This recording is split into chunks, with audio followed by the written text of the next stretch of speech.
오늘 말씀드렸던 것처럼 마가복음 14장 후반부와 15장을 좀 살펴보도록 하겠습니다. 자, 보시면은요, 14장의 뒷부분은 이제 예수님께서 말씀하시는 거예요. 예수님께서 스스로를 대하여서 이렇게 말씀을 하십니다. 예수께서 이르시되 내가 그니라 인자가 권능자의 우편에 앉은 것과 하늘 구름을 타고 오시는 것을 너희가 보리라 하시니 라고 말씀을 하시면서요. 신문을 받으세요. 예수님이 붙잡혀 가셔가지고 그래서 예수님이 비로소 누구인지를 고백을 하십니다. 그런데 이 14장 뒷부분에 보면은요. 예수님의 예언대로 예수님을 3번 부인하는 베드로가 나옵니다. 이 그림이 렘브란트라는 유명한 화가가 그린 그리스도를 부인하는 베드로의 그림이래요. 어떤 내용인지 잘 알지 못하겠는데 여기 나와 있는 이 사람이 베드로 같죠. 그리고 성경에 보면은 숯불을 쬐고 있었다 그래요. 뭔가 불이 밝히 드리워지 있는 곳에 사람들로부터 한 여인인 것 같아요. 여인이 와가지고 당신이 예수와 함께 있었던 사람 아니냐라고 묻는 것 같습니다. 그랬더니 다른 사람들이 다 의심의 눈초리로 베드로를 바라보고 있죠. 어쨌거나 베드로는요. 의심을 이기지 못하고 예수님을 부인합니다. 그러나 분명한 거는 예수님은 그렇죠. 하나님의 뜻을 따르기 위해서 모든 의심을 제거하여 버리시고 죽기까지 순종하시는 길을 선택하시죠. 그러나 안타깝게도 베드로는 사람들의 의심을 이기지 못해서요. 예수님을 부인하는 일들을 하게 되죠. 네. 보면은 이 말씀을 보면서 좀 내용을 살펴보도록 할게요. 성경을 보면서요.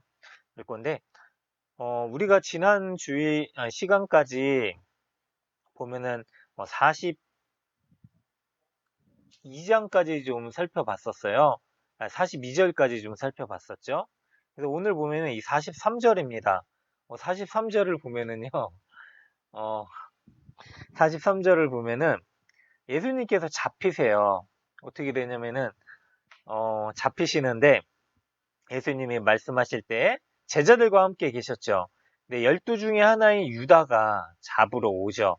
근데 누구랑 같이 오냐면은 서기관과 장로들, 제사장들과 함께 파송된 무리가 검과 몽치, 그러니까 몽둥이를 가지고 함께 온 거예요.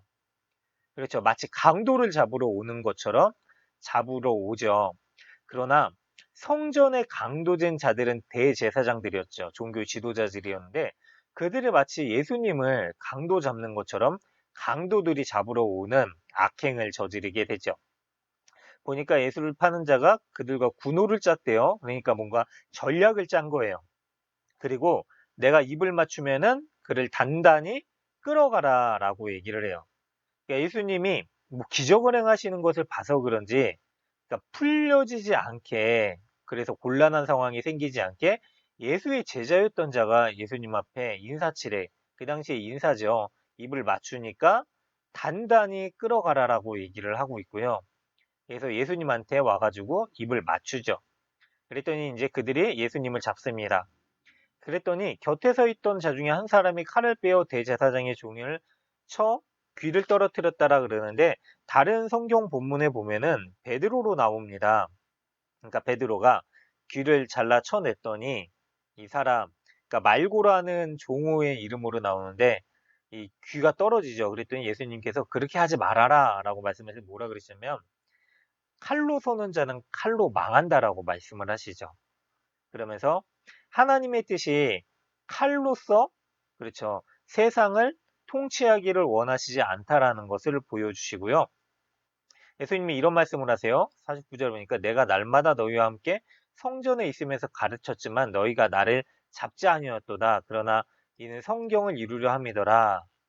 성전에서 예수님께서 하나님의 말씀을 가르치시고 이 성전이 무엇이 잘못된 건지 이 개혁의 일들을 하실 때 이 사람들은 가만히 있었죠. 왜냐면은 당시에 군중들 예수님을 따르고 성전 안에 모여서 말씀 듣기를 좋아했었던 이들의 그렇죠. 시선을 두려워해서요. 이 사람들은 그때 잡지 않고 한밤중에 그것도 사람들의 눈에 보이지 않는 시선이 없었을 때 이런 악한 짓을 저지르게 되죠. 결국 예수님께서 잡히시는데 여기 보니까 안타깝게도요. 제자들이 다 예수를 버리고 도망했대요. 예수와 함께 살아갔었던 이들이요. 그렇죠. 베드로도 그랬죠. 그리고 제자들도 분명히 우리가 지난주 다뤘었던 말씀을 보면 이야기했습니다. 그러니까 죽어도 내가 예수를 버리지 않겠다라고 이야기를 했는데 예수님이 잡히시는 일들을 당하니까 이 제자들이 다 예수를 버리고 도망을 해요. 심지어는 이 마가복음에서 나온 특별한 내용인데요. 한 청년이 벗은 몸에 베옷 일부를 두르고 예수를 따라가다가 무리에게 잡힘에 베옷 이불을 버리고 벗은 몸으로 도망하니라라고 되어 있어요. 그러니까 사람들이 이걸 누굴 얘기하냐면은 마가라고 얘기를 해요. 그러니까 마가 스스로 이 마가복음을 쓰면서요. 자기의 실수를 적어 놓은 거예요. 아마 자기가 이제 벗은 몸으로 도망갈 정도로 급박한 상황에서 예수님을 버리고 도망갔었던 상황이 끝까지 자기 마음에 가시 같은 걸로 남겨져 있었겠죠. 그래서 아마 참여하는 심정으로 자기의 이 실수를 이 본문 가운데 드러냈던 것으로 보여지지 않나라는 생각도 듭니다.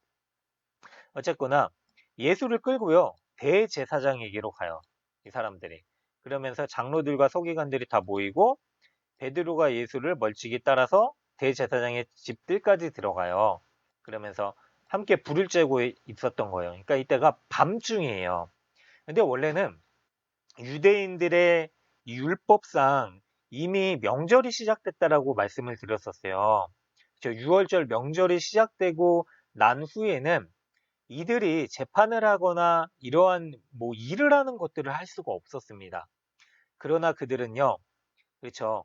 예수가 안식일에 일을 하는 것을 보고 사람을 고치는 것을 보고 안식일을 어긴다라고 정죄하고 예수를 잡아 죽이려고 했는데 도리어 그들 스스로 하나님의 말씀, 율법을 어기는 일들을 행하고도 그것을 깨닫지 못하고 있었던 이들이었었습니다. 결국 그렇게 예수님이요. 그들의 불법을 행하는 일들을 통하여서 잡히시죠. 그리고 뭐라고 하냐면 대제사장들과 온 공회가 예수를 죽이려고 그를 칠 증거를 찾고 있었대요. 그러니까 그들 스스로도요.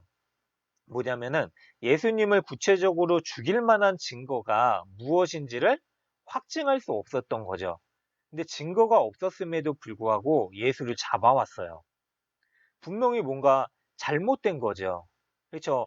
확실한 증거를 가지고서 사람을 잡는 게 맞는 거잖아요. 로마 법상으로도 그렇습니다. 그런데 이들은 확실한 증거가 없음에도 불구하고 예수를 먼저 잡고 나서 예수를 칠 증거를 찾고 있었어요. 불법을 행하고 있었던 강도와 같은 이들이죠. 그리고 이는 예수를 쳐서 거짓 증언하는 자가 많으나 그 증언이 서로 일치하지 못함이라 라고 얘기하는데 자기들끼리 세운 거짓 증언하는 이들을 만들었지만 그들 또한 증언이 서로 일치하지 않는 거예요. 그렇잖아요. 진실이 아닌 이상 그렇게 위조되고 날조된 증인과 증거들은요, 결국 거짓임이 밝혀지게 되어 있죠. 그래서 뭐 어떤 사람이 일어나서 예수를 쳐서 거짓 증언하여 이르되 우리가 그의 말을 듣니 손으로 지은 이 성전을 내가 헐고 손으로 짓지 아니한 다른 성전을 사흘 동안에 지으리다 하더라. 그런데 이게 무엇에 대한 의미인지 서로 증언도 일치하지 않았었던 거예요. 단순히 성전을 허문다라고 얘기했을 때 이거에 성전 모독죄가 주어질 수 있겠죠. 그런데 그게 사형에 해당하는 죄냐 아니냐 이들의 의견이 분분했고요. 또 대제사장 가운데 일어서서 예수께 물어 이르되 너는 아무 대답이 없느냐 그러니까 예수님이 아무 말씀도 하지 않으세요. 마치 도살장에 끌려가는 어린 양 잠잠히 침묵했었던 그 양과 같이요. 예수님이 아무 말도 안 하시고요. 그러나 대제사장이 물어요. 네가 찬송받을 이의 아들 그리스도냐? 그랬더니 예수께서 뭐라 그러시냐면 내가 그니라. 그러면서 인자가 권능자의 우편에 앉은 것과 하늘 구름을 타고 오시는 것을 너희가 보리라. 라고 했더니 이제서야 대제사장이 자기 옷을 찢으면서 우리가 이제 증인을 요구할 필요가 없다. 예수가 드디어 그렇죠. 넘어왔다라고 하는 거죠. 그러면서 신성 모독을 했다. 너희가 그렇죠. 어떻게 생각하냐 그러면서 예수는 사형에 해당하는 자로 정죄하고 사람들이 침을 뱉으며 그 얼굴을 가리고 주먹으로 치면서 선지자 노릇하라 라고 하고 사인들은 손바닥으로 치더라 라고 얘기를 해요. 그러니까 온통 예수님 주변에요. 예수를 잡아 죽이려고 하는 사람들이 모여 있는 거예요. 그 가운데 예수님이요.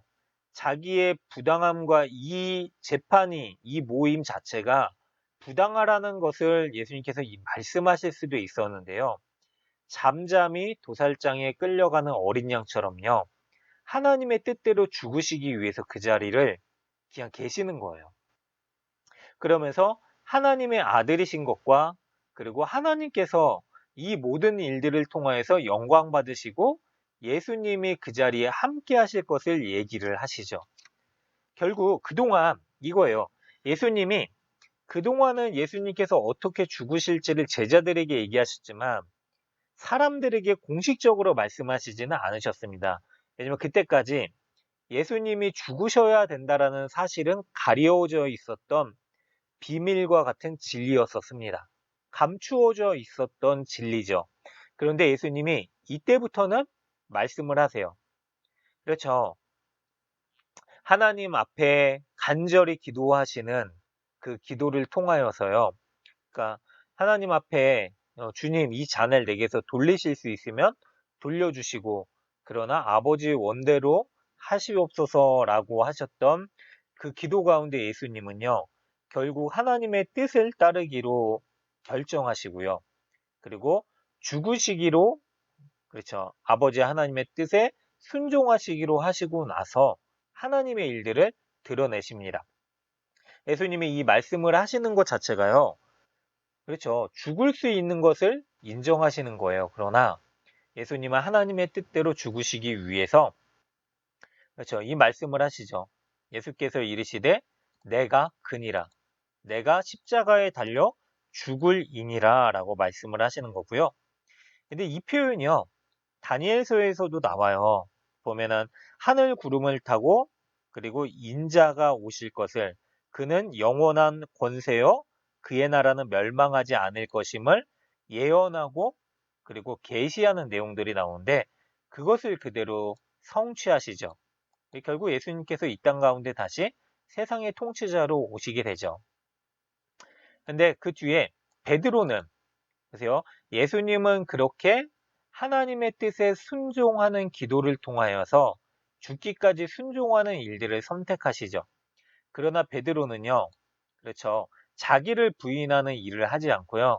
여기 보니까 베드로가 부인해요. 자기 부인이 아니라요. 예수님을 부인합니다. 뭐냐면 나사렛 예수와 함께 있었도다 라는 것을 부인하죠. 그러면서 이 한 여종 하나가 와서 불 쬐고 있는 베드로를 보니까 네가 말하는 것이 무엇인지 알지 못하도다 깨닫지도 못하겠느라 하는데 또다시 와요.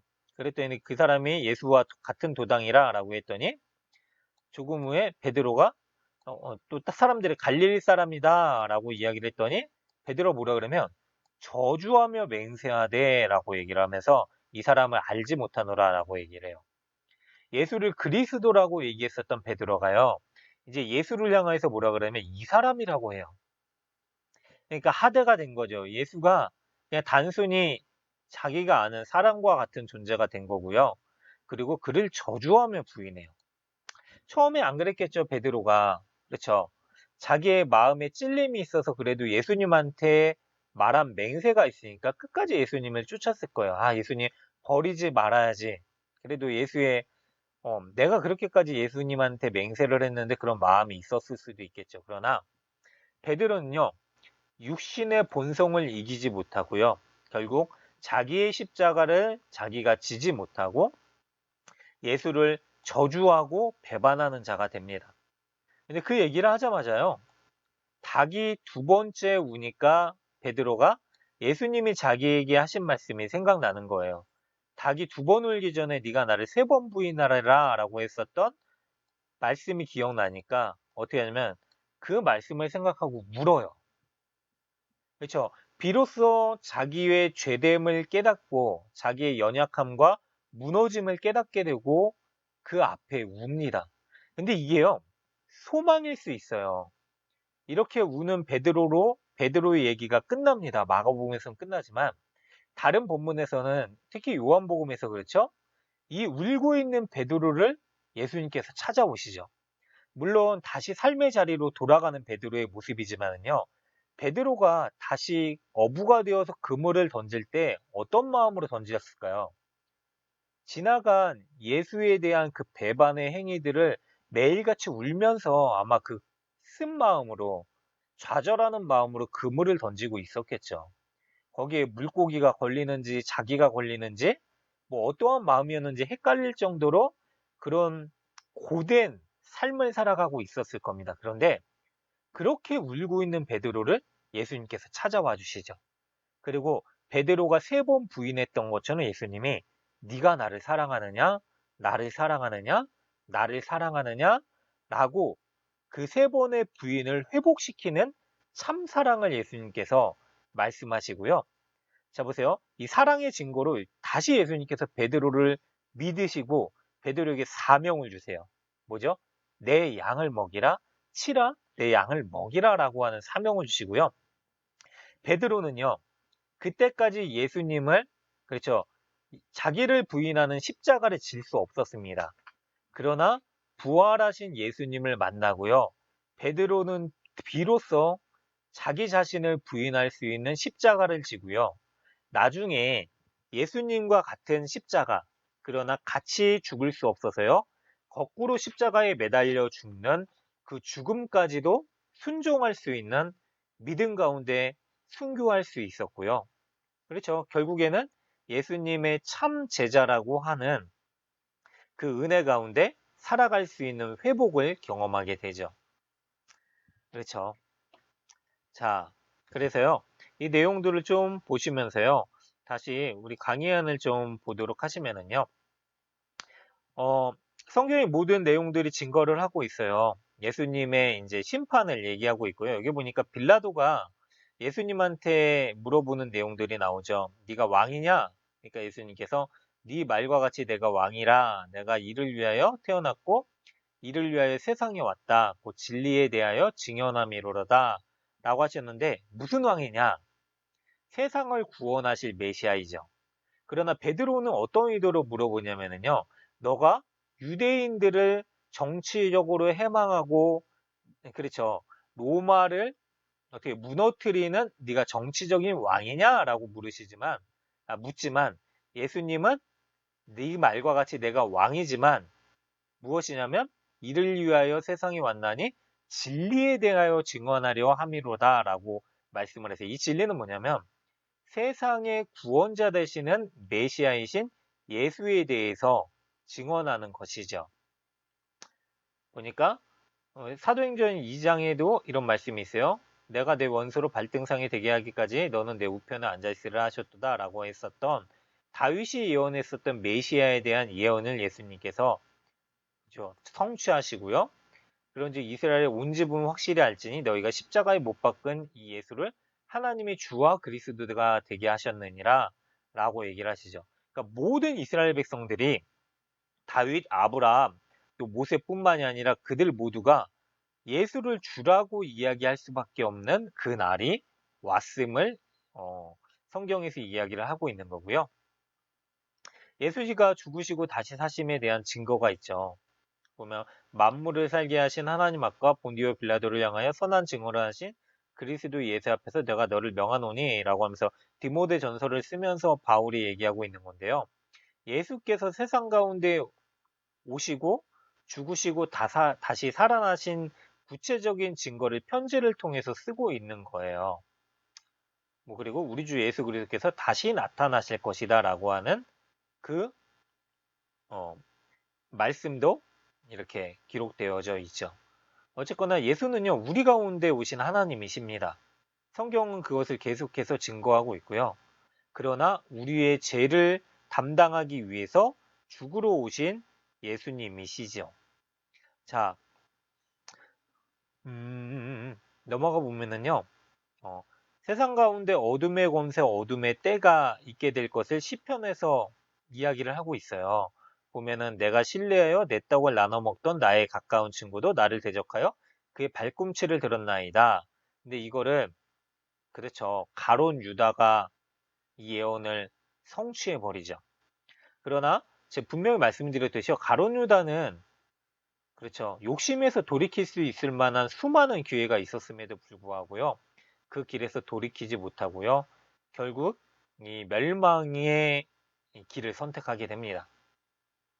저 여기 보면 까닭없이 나를 미워하는 자가 나의 머리털보다 많고 부당하게 나의 원수가 되어 나를 끊으려 하는 자가 강하니 내가 빼앗지 아니한 것도 물어주게 되었나이다 라고 하는데요.